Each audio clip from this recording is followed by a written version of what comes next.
Hi everyone, my name is Nabila Yazid and welcome to Fit for Life.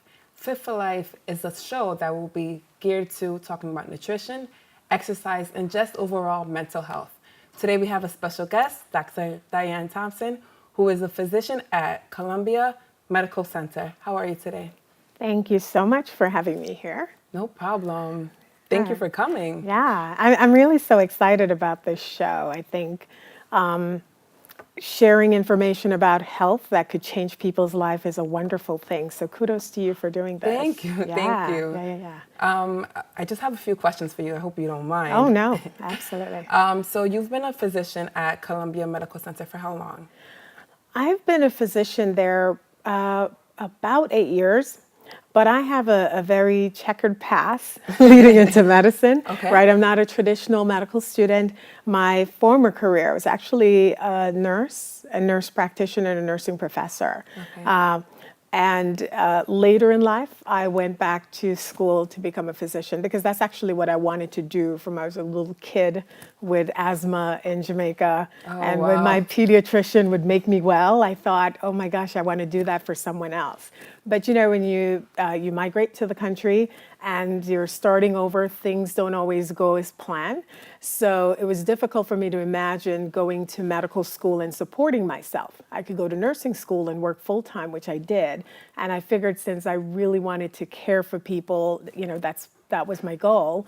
I went on to nursing school. But you know what? I really excelled and I had this gnawing feeling. Even though I had been promoted and I was doing great, I still was thinking about medicine because that's what I wanted to do. So you finally found your passion. I decided life should not be lived with regrets. So Agreed. I packed it up and I head back to school, an older student. But I'm glad I did it because I never wanted to look back and wonder, what if? Yeah, Okay. yeah. So what made you go into the medical field? So, you know, as I mentioned, the initial impetus was as a kid, seeing my pediatrician really changing. I don't know if you've ever had asthma or you know No. anyone who's had it. Okay, thank goodness you haven't. So I remembered as a child feeling like I was going to take my last breath every time I would have an asthma attack. And my mom would take me to my pediatrician. I didn't know what she did back then, but whatever she did, I always felt better. And so from then I felt that I wanted to be able to do this for someone else. I don't think I really understood what, being a doctor was and all the details. But later on, I decided that in truth, this is my passion and I really wanted to do it. And even now my practice has kind of shifted a little bit as I learn more about preventative medicine. So I even approach medicine a little differently now than I did years ago. That's amazing. I understand where you were going from with the switching careers and just finally finding your path. I'm actually a personal trainer. I didn't always start off as a personal trainer.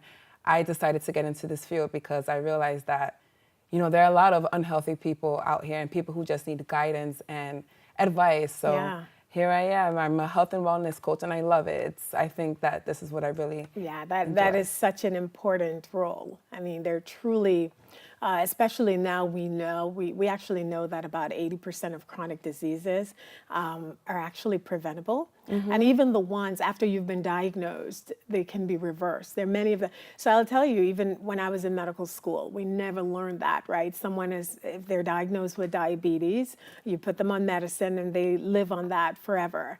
And we actually have literature and research that's showing us otherwise. So, you being a health coach actually have so much more potential to impact people's lives now because we can actually reverse a lot of things with good education. Yeah. I mean, that's the foundation of it all, isn't it? Educating people and just showing them a healthier lifestyle. Yeah, and making it easier because, the truth is the internet is full of information, right? So if it was just information, we'd all be healthy and lean and fit.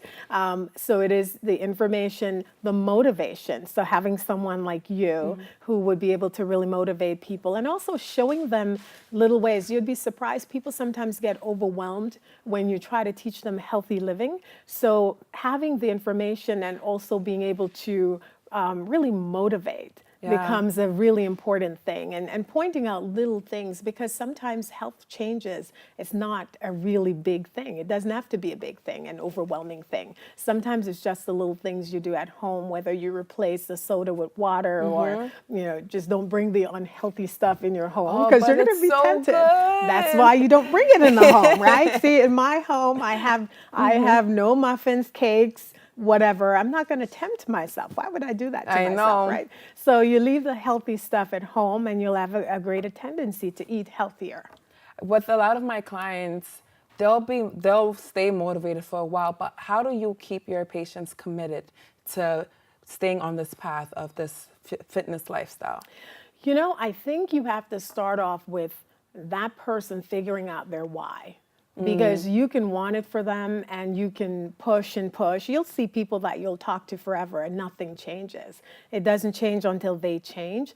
So I think you have to get that person to figure out why they're making this change. Whether it's, I've had a patient say to me, I really want to be able to see my grandchildren, or I want to be able to run with my kids, or I want to make it up the stairs, or whatever. So figure out their why, because that's going to be the important thing. And when they're really tempted, that's what's going to help them remain focused. It doesn't matter how much you or I want it for them, right? They're going to have to want it for themselves. What 3 things do you do to stay fit? Not only physically fit, but mentally fit? So in terms of fit, and I look at nutrition as a big part of that. It's 80%, they see. It is 80%. Okay. A lot of people don't realize that. They think that it's exercise. But in fact, you can't outrun or out-exercise what you put in your mouth, right? You and I had this conversation before. A small packet of M&Ms, about 200 plus calories, and you can be huffing and puffing on a treadmill for like an hour, and you haven't burned those calories. Right? So I think carefully when I'm going to put things in my mouth, because I think, is it worth it? I was actually at Barnes & Noble's yesterday, and they have this rustic apple tart that's very tempting. And I think they may have thought I was crazy. I was standing there. I was about to go to Central Park for a walk, and I probably stood there for 5 minutes because I wanted it. And I'm like, is this worth it for me to do? I finally decided I'm going to go for the walk, and if I really want it, I'll come back and get it. And of course, I went for the walk, and I was like, no way. So I think being mindful, that's the first thing. Being mindful about what you put in your mouth, because it's very easy to just put things in, and it is very hard to work those things off, right? You know what they say, a moment on the lips, lifetime on the There you hips. go. There you go. So really be mindful about what you're putting in your mouth. That's really the first step, I believe. And the second thing is, in terms of fitness, right? You don't have to join a gym. I actually join a gym, and I don't go as often. I'm going to cut back on that because I could save that $50 a month. But I like walking. And that's great exercise without really damaging the joints too much. Little things that people can do is, you go to the parking lot. I don't know if you've ever seen people, they sit and wait for the closest parking to wherever they're going, right? And what you should do is go park way down there and walk to the place to get a little bit of that exercise done. So I think getting exercise in, even when it's not planned, is a good way. I'm taking the stairs instead of the elevator. There you go. There you go. And even, getting off like a stop before and just walking home. It seemed like a little bit of extra work, but it's so beneficial for your health. So the mindful eating, the exercising, every chance you get to be active. It doesn't have to be a planned physical fitness thing, but just being active.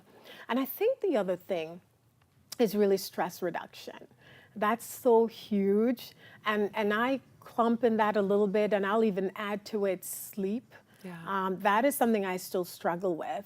And in fact, it's quite interesting because it was in medical school that I learned to be an insomniac, right? Because you stay up all night studying for 12, 16 hours, and you get ready and you go straight to class. I look back now and I realize that was so unhealthy, right? And there were all these future doctors sitting there doing the same thing. We would all have large cups of coffee in front of us, when in fact what we should have done was gotten a good night's sleep. The irony, doctors not sleeping. Some of the most unhealthy Yeah. practices we see among ourselves, but sleep is really an important thing, and stress reduction is also another really important thing.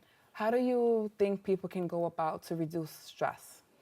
Well, there are many things. I think one of the first things, and this is with everything that you do, is to take stock of what is your source of stress, right? And acknowledge whether or not stress is an issue in your life. You can't really fix something if you don't acknowledge that it's even there, right?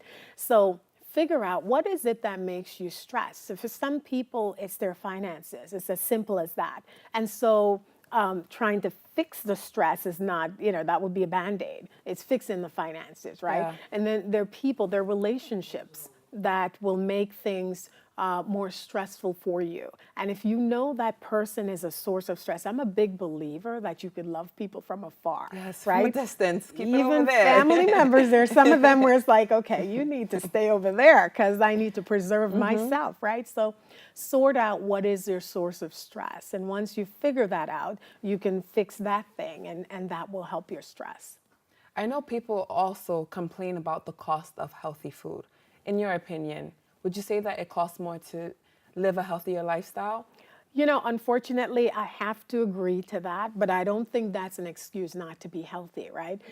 It is true. Some of the worst things for you are really inexpensive. They're inexpensive to make because they have really crappy stuff, and they're also really bad for you, right? But you can still eat in a healthy way, and it's not terribly expensive. I think one of the best things our former mayor did was with these carts, these fruit and vegetable carts on the corner. I think that's an awesome thing. Farmers market, that's really where I get most of my vegetables. We actually have a farmers market near my job once a week, and I get my vegetables. They're really inexpensive, very fresh. Sometimes you see the soil still on it, and that's really where I get my vegetables. So you can eat healthily without it costing you a lot. It is true, fast food is very cheap. That's why you see them in poor neighborhoods, right? They're really inexpensive, but they're also so bad for you. So you have to think about it when you're going to make choices and think, well, yeah, it may be a tad more expensive, but is my health or my life worth this, right? Yeah. And if it is, then that's what you're gonna do. And where do you go food shopping? So, the vast majority of what I tend to eat tend to be more whole foods. And by the way, that's something I really encourage. There are so many diets and different paleo and keto and all sorts of things out there. One of the things I encourage people to do is to focus on a whole food plant-based diet. So most of the things I can get is actually I get from my farmer's market. Okay. And then things like legumes, I will get that in the store. I don't want to say so there's a fruit and vegetable market where you can get, from the Caribbean. So we have yams and potatoes. I do make some of those. So I'll get those from those stores. I really don't get a lot of things from the supermarket because the truth is, processed foods, if sometimes patients will say to me, what do you mean processed foods, right? So most things that are in packets and boxes and bags, right? Processed. Usually processed. The exceptions may be, brown rice or quinoa or legumes, but most of the time, if you're eating something straight from a packet or a box, it's processed. And a lot of that is found in the supermarket. So I rarely ever need to go to the supermarket for those types of foods. Got it. Yeah. I mean, I totally understand. A lot of the most unhealthy foods are in the vending machines. They're easily accessible. Yes. Do you think there will ever be a day where we can get an apple or a banana from a vending machine? I don't know, but what I do know is that it's not always an excuse, though, for us to do it, because indeed you can go to the corner and get your fruit and vegetables. Or what I do sometimes, I'll pack an apple, because I know, so this is, I feel like we have to take some responsibility, right? Yes. We have to understand that indeed, unhealthy foods are going to be around us all the time. That's a fact. But you have to ask yourself, what is it that I want for myself, right? So you don't just go with the ebb and flow of things, right? So if I know unhealthy foods are around, then I'm going to pack my bag with some healthy stuff. And I'm not saying I get it right all the time, but I certainly try So I will usually have the apples and the orange packed in my bag because I may not see that in a vending machine or I may not see the man on the corner selling it, but I don't want to then have to resort to whatever badness is in the vending machine. So I think a big part of it is that we do have to take some personal responsibility. We have to decide, what is it that I want and how do I want my health to look and my life to look? And when you make that decision, then you're going to pre-pack things, right? Yeah. So, yeah. I just want you to really talk about the importance of drinking water. I know a lot of people that consume their calories and just consume a lot of sugar, which is really not good for you. Yeah.